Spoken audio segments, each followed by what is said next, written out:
don't have to choose one or the other, but we have to make sure that those doses are allocated and distributed in a more equitable way going forward. I want to ask you about something else with this. Earlier this month, nearly 200 public health experts and scientists and activists demanded that President Biden take the lead to help vaccinate the rest of the world. I mean, we're dealing with the emergence of new dangerous variants that may be vaccine resistant. How concerned should we be about that possibility? So long as the COVID-19 virus continues to rage in any part of the world, we're setting up the circumstances for the emergence of new variants. And it's really a matter of time until we see an even worse variant that can pierce our vaccine immunity, and that will put the U.S. and the rest of the world back to square one, and that really would be a nightmare. Right. But President Biden, of course, has been asked about this a lot. He pointed out that the U.S. actually leads the world in vaccine donations. I think we've delivered something like 102 million doses, many along the way. But is that enough? And we're talking about the speed of this virus.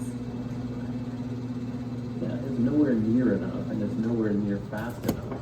So, yes, we should be proud that the U.S. has donated more than 110 million doses of vaccine so far. But to put that in context, we need more than 10 billion doses of vaccine to protect the world in the next 9 to 12 months. How much of this vaccine inequity across the globe is because wealthy countries are hoarding and stockpiling vaccines? Are there other factors making it difficult to vaccinate certain areas of the world? Yeah, we really set ourselves up over decades for this inequity, and it has everything to do with where the financing comes from. If you think about what happened in the early days, about 15 to 18 months ago of this pandemic, you were seeing massive investments from the U.S. and many other high-income countries into the research and development. And in the process, of course, the high-income countries got to the front of the line because they were able to make the purchases earlier. Secondly, we've seen that the site of manufacturing really makes a difference. For global programs like COVAX, which was set up in the midst of the pandemic to try to provide equitable access, especially to the poorest countries in the world, they were really relying on a single manufacturer in India, the Serum Institute of India. Well, what we saw was that a massive wave of infections in India made that country decide to keep as much of their manufacturing output as possible, and that really took away from dozens of other low-income and middle-income countries that were relying on it. Doctor, you know the elephant in the room is that if this current pattern holds, we might just see a future where the pandemic primarily impacts poor countries. What needs to be done right now to bridge the global vaccine gap beyond what is already happening? So the U.S. can play a stronger leadership role. We can put more money on the table. We're going to need tens of billions of dollars more than we have right now. It can help fix the supplies and manufacturing capacity to make sure we're getting more high-quality vaccines out to low and middle-income countries more quickly. And just as importantly, we're going to see in the next 3 to 6 months that the ability on the ground to be able to distribute and deliver vaccines is going to become the next big constraint. So we should be investing much more right now. Dr. Krishna Kumar is the founding director of the Duke Global Health Innovation Center. Doctor, thank you so much for joining us. Thank you. Parts of New England are bracing for what could be the first hurricane to hit the area in 30 years. Tropical storm Henri is making its way up the East Coast and is expected to get stronger. The hurricane watch is in effect for parts of Long Island, Massachusetts, southern Rhode Island, and Connecticut. Let's bring in Jeff Huffman. He's the chief meteorologist with the Florida Public Radio Emergency Network. And Jeff, welcome back. Yes, what are you expecting from Henri in the next day or so, and which areas that I mentioned should feel this impact the most? Well, it's important for residents in the Northeast, especially those in the hurricane-prone areas, to realize that all hazards from this storm may apply. This could be more impactful than many of the recent storms in this region that were just at tropical storm strength when they came through. So we're looking at a cone of uncertainty, and just some information on the science behind the cone. That cone represents where 2/3 of the storms typically track the centers of those storms within the edges of that cone. So there's really about equal chances at this point that the center could come as close as Long Island to New York City, or the center could stay just offshore on the east side of Boston and Cape Cod. So all of these options are on the table right now. Henri is going through some changes with its structure and its organization, so it's very possible that we'll see some further shifts to that forecast. And residents in Long Island, and especially in New York City, keep in mind the surge is going to occur well ahead of this storm just because of the way it's moving, the trajectory of the storm. That onshore wind is going to really pick up before the center comes inland. And then, of course, the wind hazards will be accompanied by the center of the storm. And then residents even far from the coast, further inland, across the mountains of New Hampshire, Vermont, Maine, could see significant inland flooding from this storm. Deepening the science a little bit more, why are hurricanes in the Northeast so rare, and what's different about this year's hurricane season that would make this possible? Well, strong storms in the Northeast have occurred. It's just been a while since we've seen one occur to a magnitude greater than Category 2, for example. Many residents near Boston probably remember Hurricane Bob in 1991. More recently, Isabella and Sandy. They were examples that it doesn't take a particularly strong storm to have a significant impact. But when storms reach this latitude, typically stronger upland winds and cooler nearshore waters can mitigate their effects. It all depends on how fast the storm is moving. Can it overcome those effects, and how strong it is when it moves away from the warmer waters of the Gulf Stream. And in Henri's case, there's some uncertainty on how strong it could become before it starts to enter that environment that would possibly cause it to weaken. I have just about a minute of you. We're just coming off of Tropical Storm Fred, which brought heavy rain and flooding, especially in North Carolina. Several people have died and others are missing. How should people in the Northeast, who may not have even been around during those times that you mentioned, prepare for Henri? Well, it's important to remember that every storm is unique, and we need to approach every situation not based on what has happened in a past storm. And remember that Fred was just a tropical storm. That does not mean it still can't produce significant impact. So even if Henri does not reach hurricane strength or weakens a bit officially before landfall, residents near the coast need to still prepare for surge and wind. But this storm may also have significant impacts inland from the heavy rain and the flooding, and that's what contributed to some of the fatalities from Fred, in addition to tornadoes. Keep that in mind with Henri approaching. The timing of the impacts would be late Sunday into Monday. Late Sunday into Monday. Jeff Huffman, Chief Meteorologist with the Florida Public Radio Emergency Network. As always, thank you. Our understanding of one of the world's greatest historic sites recently got a bit of an update. Alexa, volume down, please. So the ruins of one of the buildings considered known as Machu Picchu sprawls across the mountain. The interest never to keep secret its location for centuries. Turns out Machu Picchu is still holding out a few secrets. Researchers from Yale found evidence that Peru's great hidden city was occupied earlier than previously thought. Professor Richard Berger led that study of Machu Picchu. One of the frustrations is that there really no written documents from ancient times except for the keepings, the knotted records, and those can't be read yet. Until now, historians could only guess the city's age based on documents from the Spanish conquest, which are not the most reliable sources.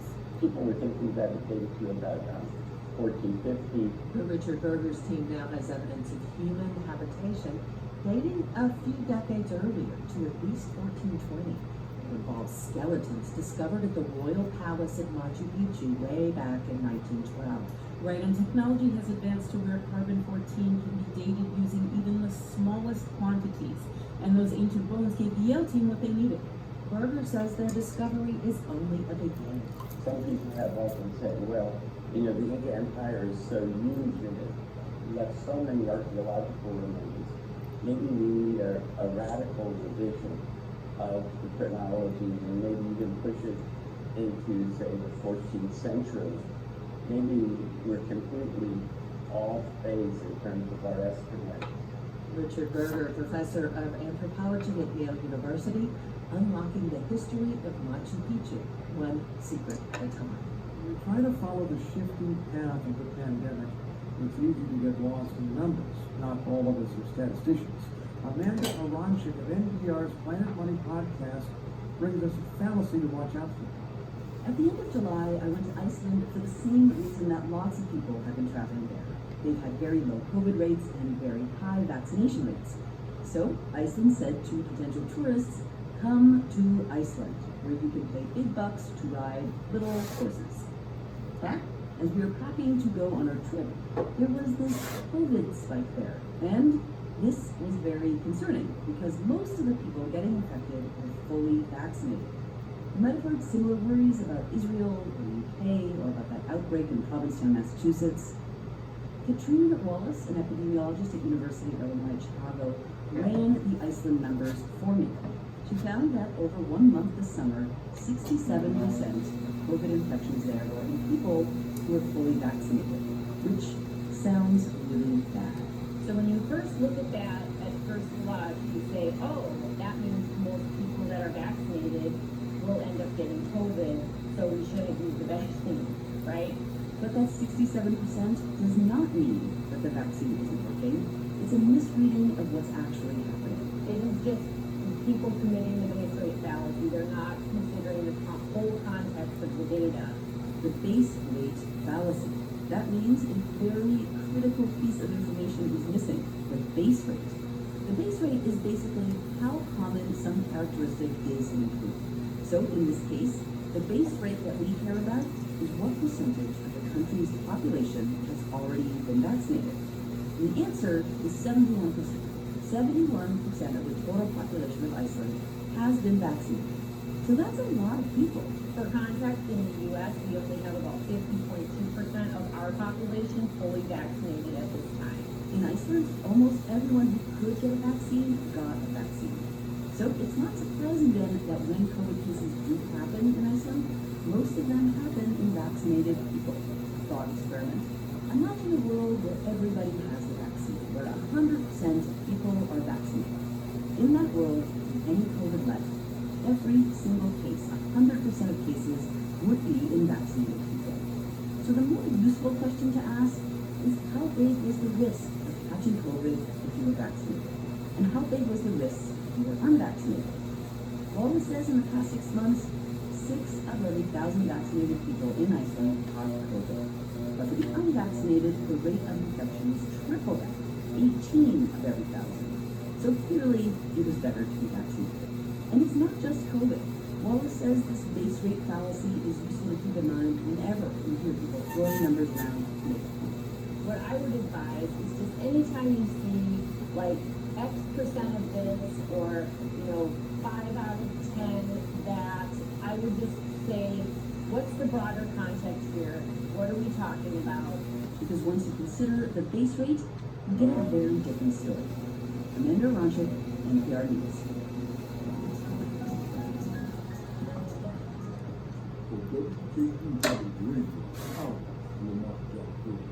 This is the African American folk. Mr. Tuesday, he was the first, I believe, licensed black barber in Bowling. He had his first licensed black barbershop in St. Rag over here on Chestnut Street. St. Rag Barbershop stands as a homage to the historical African American community that's made significant cultural contributions to black owned careers. The tradesmen of the St. Rag Barbershop take their craft as seriously as they take Alexa, their next story. Bankruptcy trials underway in New York for Purdue Pharma, the maker of OxyContin. Members of the Sackler family who own the drug company have testified they bear no responsibility for the nation's deadly opioid epidemic. As part of the bankruptcy deal, the Sacklers are demanding immunity from lawsuits for themselves and for a network of companies and organizations. NPR addiction correspondent Brian Manning has been following this. Brian, you've reported before the Sacklers want a clean slate for themselves, no more opioid lawsuits, but this deal in particular would also shelter a bunch of other people and companies from liability. How about it?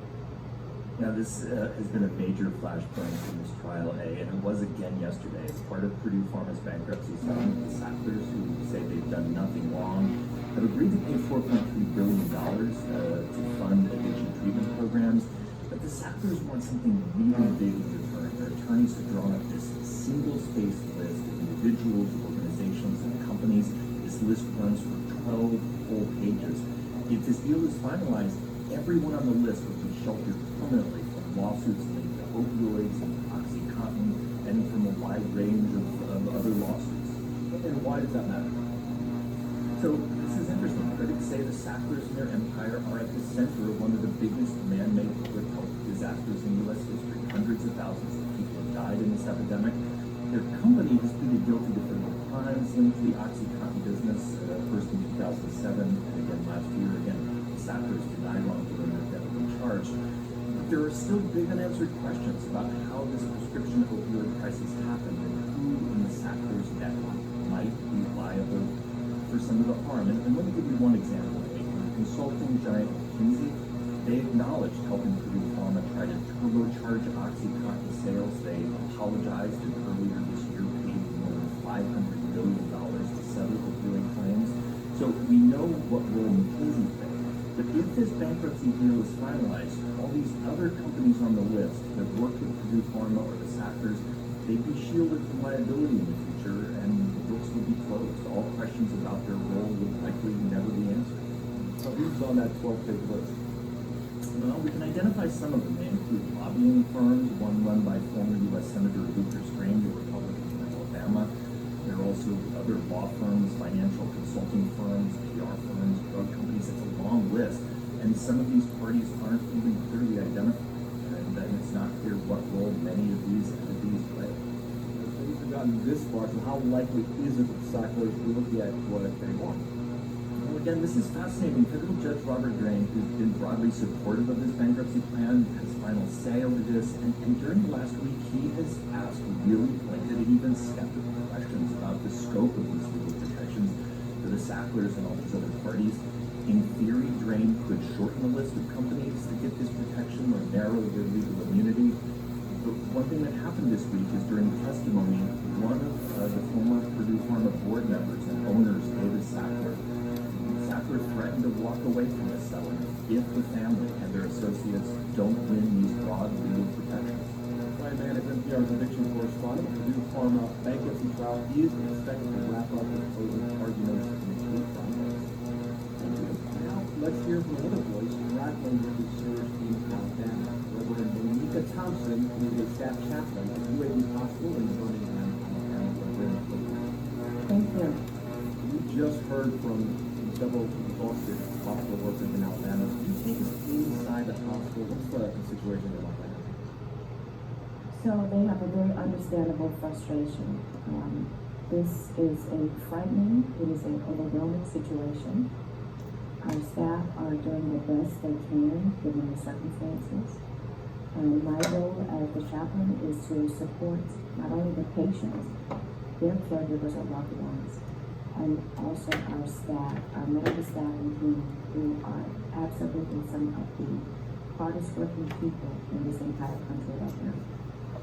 We just heard voices. I mean, to me, they just sounded exhausted, tired, frustrated. How is the staff holding up where you're at? So they absolutely are exhausted. They are frustrated. They are understandably angry.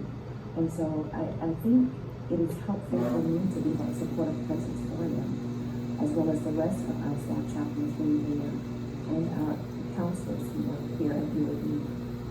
We have the opportunity to check in with them on a daily basis, to offer those words of encouragement, to help them deal with the moral injury that this event is causing them. You're right there in the mix too. How do you stay supportive when I'm sure you're tired as well? So we are understanding all tired. And so for me, my faith is important for me, and I utilize it in prayer. We have personal meditation time. We listen to meditative music and writing. And I encourage my medical staff and team to do some of the same practices or utilize whatever non-religious or other practices may give them meaning and validation. On that, has your work changed over the course of the pandemic? And wondering if maybe in the last recent weeks, considering how the numbers have surged, have anything been different? So we're seeing significantly more COVID patients now than what we were about 2 months ago. And again, many of those families are not able to come in person to see them. And so offering support just to the patient in person and offering that telephone support to those family members who are not allowed to see them, So it's a bit of a dual role. Considering how long this has gone on, I think when you talk to relatives and friends of people who are in dire straits, I mean, what do you say to them? This has gone on far longer than I think anyone thought it would. You know, my heart absolutely goes out to them. I offer them my deepest condolences for how the patient may unfortunately not be progressing. And many of them, as this aired in the interview with the previous physicians, many of the patients and their families, they still don't believe that this is real. They still believe this is a lie. It's just amazing to see the lack of belief in the midst of everything that they're facing. And so I'm trying my best to be encouraging to them. And it is a very bleak situation. And so it's very difficult, to be quite frank. It is amazing though, right? You mentioned belief, and that ties into faith. Having faith that this will be over, but for some people they don't have faith that this is even really happening when it is. Right, that's correct. So many of them still do not believe, and unfortunately, the vast majority of patients that we have now are not vaccinated. And some have been asked for vaccination at this point, but unfortunately it's too late. What would you like to see and hear from leaders in the church? You know, I understand that mask mandate is so polarizing. Vaccination mandate is so polarizing. But I wish we had some standard where we could encourage at least a mask mandate at this point, because we are in such dire straits in healthcare. And who's coming to rescue us? Reverend Monica Thompson is a staff chaplain at UAB Hospital in Birmingham, Alabama. Reverend, thank you very much for taking the time. Thank you.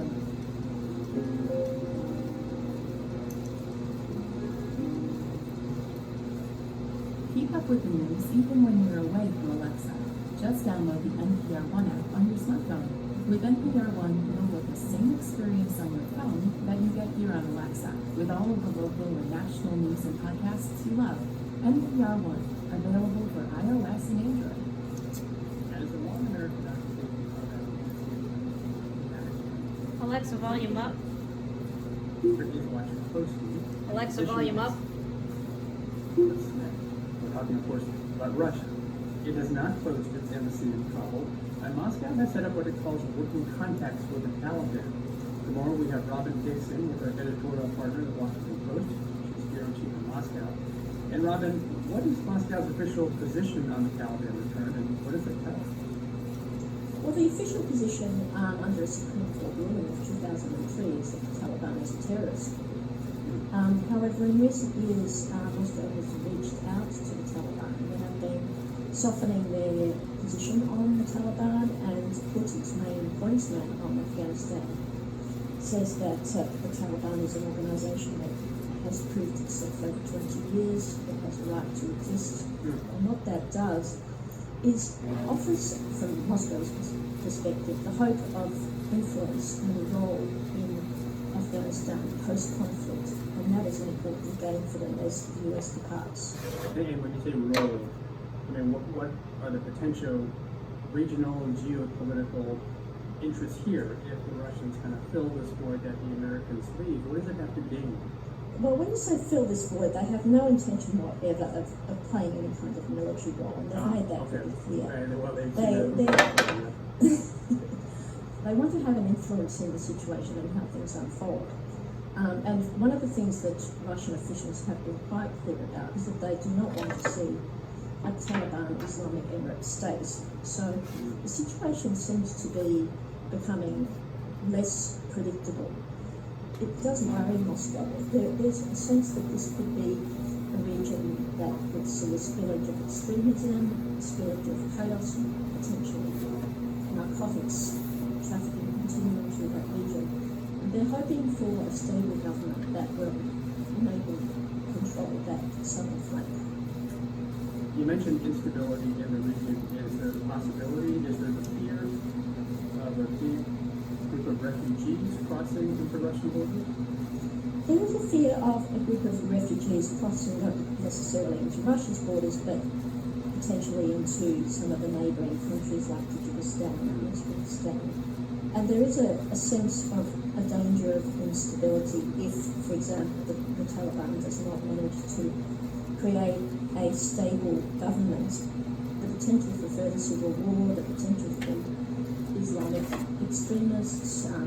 Their nightmare is to see some of this seeping into what they see as their strategic backyard. Yeah. Now, in the middle of all this, the Russian military seems to be flexing some of its military muscle in the region, conducting military exercises. What's the message there? Well, I think the message is to allay the fears of Central Asian neighbours like Tajikistan and Uzbekistan. There have been military exercises with both of those countries, and China, in fact, is also conducting military exercises with Tajikistan. There's also that overlaying sense that America is departing, and this is our neighbourhood and we're responsible for it. There was talk of Biden wanting to set up a military base in Central Asia, but there's been a pretty firm no from Moscow on that score. And finally, as far as the Americans leaving, is there any level of gloating about this, either officially or from people on the streets in Russia? There has been a rather pronounced sense of schadenfreude. We've had officials saying that this signifies the absolute collapse of American foreign policy, that America has betrayed the people of Afghanistan, that the scenes of chaos at the airport are a gigantic public relations disaster and humiliation for the United States, and that this is a sign that the United States fostering of democracy and civil society around the world is a failed project that can never work. For the ordinary population, there has been not so much attention paid, although there is a joke going around social media. If you feel like your existence is senseless, just think of the Americans. They spent 20 years to replace the Taliban with the Taliban. That is Robin Dixon of the Washington Post, bureau chief in Moscow. Robin, thanks for joining us. Thank you very much. For WKU Public Radio and for NPR One, I'm Colin Jackson. A new mural on Western Kentucky University's campus is honoring the legacy of a historic Black neighborhood in Bowling Green. It goes on display just in time for students to return to campus. Mural construction means WKU art professor Michael Nichols walking student interns through the fresco-style painting process. It's a time-honored way of working that artists have used in classic works like the Sistine Chapel. Nichols explains. It requires that artists paint into a plaster, and if they do that, the pigment that they put onto the plaster becomes permanently locked into the plaster. And it lasts as long as the wall does, because it's not a skin on the wall like most paint, like that's just latex on metal. It will eventually peel off. It's actually part of the plaster. In this case, the fresco mural in the lobby of the Kentucky Museum will honor the historic Black Jonesville community that had stood since the early postbellum. In the 1960s, what was then Western Kentucky State College had the neighborhood condemned and torn down to make way for what's now E.A. Diddle Arena, Smith Stadium, and the Downey Student Union, among other buildings. Local artist Alice Gatewood Waddell, who designed and is helping paint the piece, says she envisions the mural as a community service. It's hard to tell the whole story in one piece of art, so you try to get as much symbolism in the work as possible. The fresco itself features a faceless couple hugging in the foreground. At first, it may seem like a loving embrace, but then you start to notice the suitcase the woman is holding. To their left, a girl and boy, both wearing white, stand against a cloudy sky pointing uphill. Meanwhile, a WKU flag flies in the upper right-hand corner amid darkening clouds.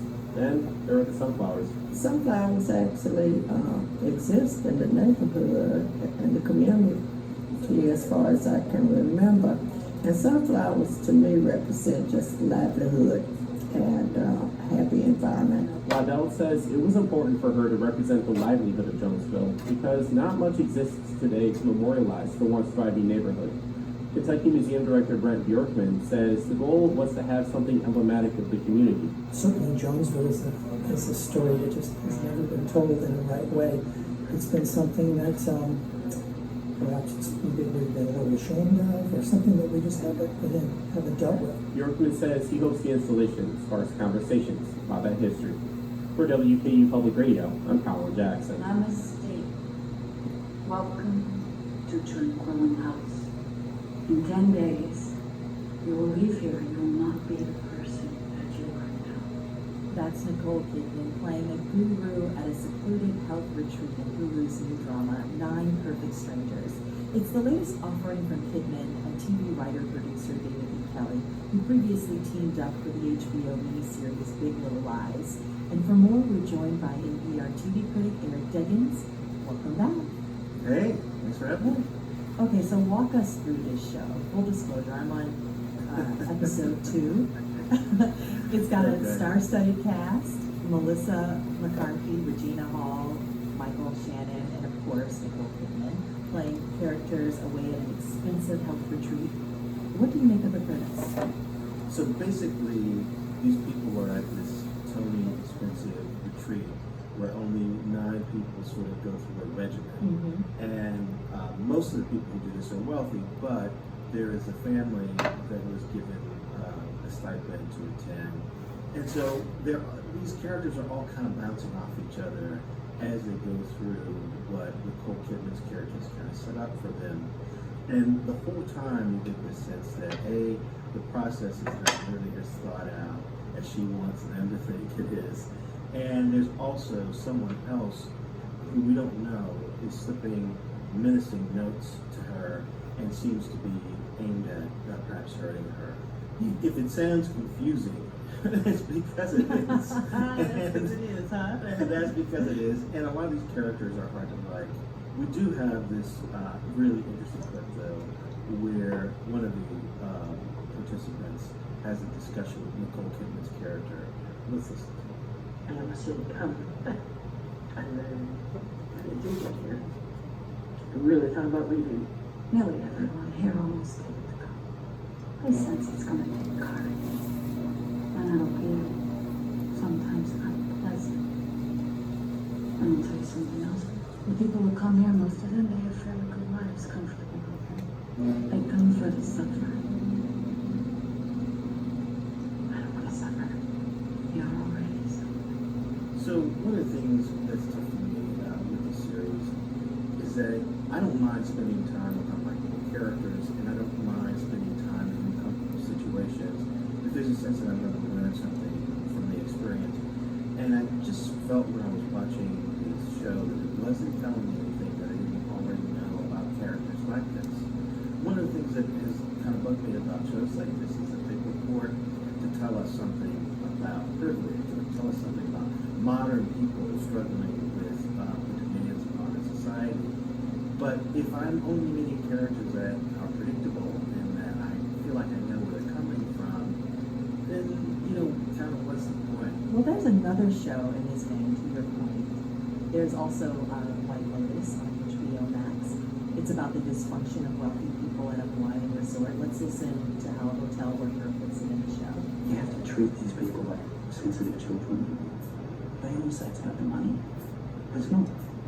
It's not even about the room. They just need to feel seen. They want to be the only child. The special, chosen baby child of the hotel. Their mean monies denying them the kind of room. Ooh, up against 9 Perfect Strangers, I'm really curious about your thoughts about White Lotus. Is there merit to offer a way to interrogate these sometimes absurd lives of the wealthy? Well, see, and here's where I'm going to get in trouble, because a lot of people like The White Lotus, and it got a lot of good reviews. It just concluded on Sunday. I did not like it. And what I felt about The White Lotus, there's all these wealthy people who are at this Hawaiian resort, and then there's the people who take care of them. There are the people who work at the resort. And then there's a couple of people who aren't wealthy, who are kind of like guests of wealthy people in different ways. And we get to know the non-wealthy people well, and they are authentic characters. But unfortunately, the show doesn't really seem to be about them. We spend way more time with the wealthy people who are predictable and kind of tropes, and don't really change that much over the course of the show. So I know there are a lot of people who like The White Lotus who will disagree with what I have said about it, but I got to the end of that show and I just kind of felt like I wondered why I had been asked to spend this much time watching these people if it was getting in that way. We can agree to disagree on White Lotus and 9 Perfect Strangers, because I am a fan. But what else have you watched that you would recommend folks check out right now? Well, there's an interesting series on Netflix called The Chair that's starring Sandra Oh as the head of the literature department at kind of a fading college. And she's the first woman of color to hold that job, but of course, because it's a typical college, she has to administrate over all these older, mostly white, mostly male academics. That's one that I would suggest people check out, especially if they have any interest in college level education or they've been to college, been taught at college. You will see a lot that you can identify with. As always, thank you so much, Aaron. That's NPR TV critic Eric Dickens. All right, thank you. Time now for StoryCorps. A great romance has come to an end. Annie Pereza died last weekend from COVID-19, 79. Annie and her husband Danny were StoryCorps favorites. They recorded their first conversation about their love story in 2004. I always feel guilty when I say I love you to you, and I say it so often. I say it to remind you that as dumpy as I am, it's coming from me. It's like hearing a beautiful song from a busted old radio. And it's nice of you to keep the radio around the house. If I don't have a note on the kitchen table, I think there's something wrong. You write a love letter to me. Well, the only thing that could possibly be wrong is I couldn't find a silly pen. To my princess, the weather out today is extremely rainy. I'll call you at 11:20 in the morning. It's a romantic weather. And I love you, I love you, I love you. When a guy is happily married, no matter what happens the rest of the day, there's a shelter when you get home. There's a knowledge, knowing that you can hug somebody without them throwing downstairs and saying, get your hands off me. And being married is like having a color television set. You never want to go back to black and white. Not long after this interview, Danny Pereza was diagnosed with pancreatic cancer. He asked StoryCorps to come to his home in Brooklyn for a final conversation about his relationship with Annie. The illness is not hard on me. It's just, the finality of it. And him, he goes along like a trooper. Listen, even downhill, a car doesn't roll unless it's pushed, and you're giving me a great push. We try to give each other hope, and not hope that I'll live. Do well after I pass. Hope that people would support her. Hope that if she meets somebody in life, she marries. He has everything planned. I'm working on it. She said it was her call. She wants to walk out behind the casket alone. I guess that's the way to do it, because when we were married, you know how your brother takes you down, your father takes you down? She said, well, I don't know which of my brothers to walk in with. I don't want to offend anybody. I said, I got a solution. I said, you walk in with me, you walk out with me. And the other day, I said, who's going to walk down the aisle with me? To support. And she said, nobody. I walked in with you alone, walking out with you alone. Mm-hmm. There's a thing in life where you have to come to terms with dying. Well, I don't come to terms with dying. I want to come to terms with being sure that you understand that my love for you up to this point was as much as it could be, and will be as much as it could be for eternity. I always said the only thing I have to give you is a poor gift, and it's myself. And I always gave it. And if there's a way to come back and give it, I'll do that too. I could write her on about that. She lights up the room in the morning when she tells me to put both hands on her shoulders so she can support me. She lights up my life when she says to me at night, wouldn't you like a little ice cream? Or would you please drink more water? I mean, those aren't very romantic things to say, but they stir my heart. In my mind, in my heart, there has never been, there is not now, and never will be another Annie. Annie Pereza died in 2006. Annie received thousands of condolence letters from NPR listeners. She read one a day, every day, until she died last week of COVID-19 at the age of 79. Want to make sure the news you need and the stories you love are always here? Donate to your local NPR member station. Your support makes it possible for NPR member stations across the country to keep you up to date on the latest news and the stories of your community. Give now at donate.npr.org. Live from NPR News in Washington, I'm Windsor Johnston. President Biden is updating the nation about efforts to evacuate American